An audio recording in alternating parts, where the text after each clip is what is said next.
Baka magic-magic nga yun eh. Pinagtatakahan nga namin, tulad ng sinabi ko kanina, yung bakit mag-automated election system na kasanayan na natin na manual kapag barangay at SK? Bakit biglang may automated pilots tayo? That's right, Madam Chair. There was a House resolution calling for the Commission on Election to conduct the automated election for the barangay and SK. So it came from the House? There was, yes, Madam Chair. Yes, may I know who the author was so that we can trace it? Yeah, Madam Chair, it was Congressman P.D. Barsago. Yes, that's right. Yeah. He's Okay. my counterpart in the Oversight Committee, in the Joint Oversight. I think he found it unwieldy and time-consuming to do it manually, given that his barangays are enormous. Is that correct? Based on the resolution, yes, Madam Chair. But we disagreed. We said we cannot conduct the automated election in the entire country for the BSKE at this point. We have no budget. We have no resources. We cannot procure the necessary documents and materials for purposes of the barangay and SK, and only we have 98,000 machines presently. We will have to lease the additional machines in the event that there will be an automated barangay and SK elections. I'm a little perplexed. Does that mean na yung iba, yung malalaking barangay, may plano kayo kung okay yung pilot testing, may plano kayo na maging automated, samantalang yung maliliit at yung karamihang barangay mananatiling manual? Ganun ba yun? Madam Chair, if I may, there are certain barangays with three or more polling places, Madam Chair. Not unlike in small barangays, that the canvassing are usually done in the polling place by itself, in the elementary school. So wala pong transmission of the results. There will be just in case, based on our pilot testing guidelines, there will just be manual uploading of the results. In big barangays where there are three or more polling places, halimbawa po sa isang barangays, may 4 na schools. Yung 4 na schools na yun po, isa lang po ang canvassing area po doon, maaaring sa isang eskwelahan doon sa 4 na eskwelahan na yon. We are going to conduct canvassing in that particular polling place, in that particular elementary school.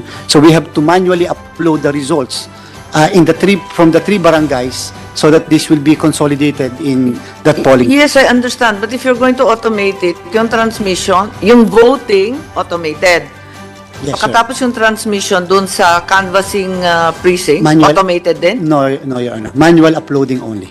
Manual. Tapos pagdating dun sa canvassing, manual or automated? Automated, Your Honor. There will be a consolidation system that will consolidate the results, uploading from the SD cards the results. Is there a real savings in time and cost? Based on our time and motion study, if you are going to conduct manual election, if we are to finish the voting by 6 o'clock, we are going to complete the counting by more or less 9 to 10 o'clock in the evening. If we are going to automate, just like our previous experience, by 6:30 to 7 o'clock, if the voting is to end by 6, then we will have the result already by the precinct. Yes, Senator Tulfo, please. Yeah, Chairman Garcia, anong difference dun sa manual uploading versus automated? Dun sa manual, hindi kaya magkakaroon ng problema dun, discrepancy? Kasi may human intervention? Thank you very much, Madam Chair, Your Honor, sa question po na yon. When you say po, Mr. Chair, Madam Chair, Your Honor, manual uploading, you are going to get the SD card, and the SD card will be physically brought to the canvassing area. So, if po, Madam Chair, nasa polling precinct na ito, yung machine, you are going to get the SD card and bring the SD card doon po sa canvassing. So, manual or physical intervention will only happen doon sa pagdala po ng SD card, sa pag-manually upload. We cannot po transmit electronically because it will cost a lot of money po. Mas mahal po kapag electronic transmission. So siguro po, tama po yung fear din po, Your Honor, Madam Chair, ay yung pagdadala lang ng SD card pagdadala ng SD card from one precinct to the canvassing. Doon magkakaproblema, Chairman Garcia, yung hawak-hawak yung SD card at itatransfer doon sa lugar na kung sa itatransmit na, baka magkaroon ng salisihan, magkaroon na ng kung ano ng magic, ika nga. So, how can we avoid that, sir? Madam Chair, Your Honor, before po manually i-upload yung pong SD cards, the machines will be printing again just like the ordinary automated election, 30 election returns. And therefore, before the SD cards will be brought to the canvassing center, which is very near the polling precinct, all the candidates, representatives or watchers will be entitled to copies of the election returns. So, nandun po sila, allowed sila magbantay at Yes, i-monitor po yung transfer from para bago i-upload. Yes, Madam Chair, Your Honor, that's right. Okay. Yun lang po, Madam Chair. Yes, Tama makasingit. Sige po, Oo. sorry. Later. Later na po, Madam Chair. sa bagay, hindi pa naman natin testo, no? Kailan ninyo balak i-testing na ito? Anong may date na ba? Madam Chair, Your Honor, during the conduct of the BSKE also, simultaneous with the BSKE, doon po kami magpa-pilot test with two barangays. You're going to do this in October 30 also? Yes, Madam. Sabay-sabay? Hindi ba napakagulo?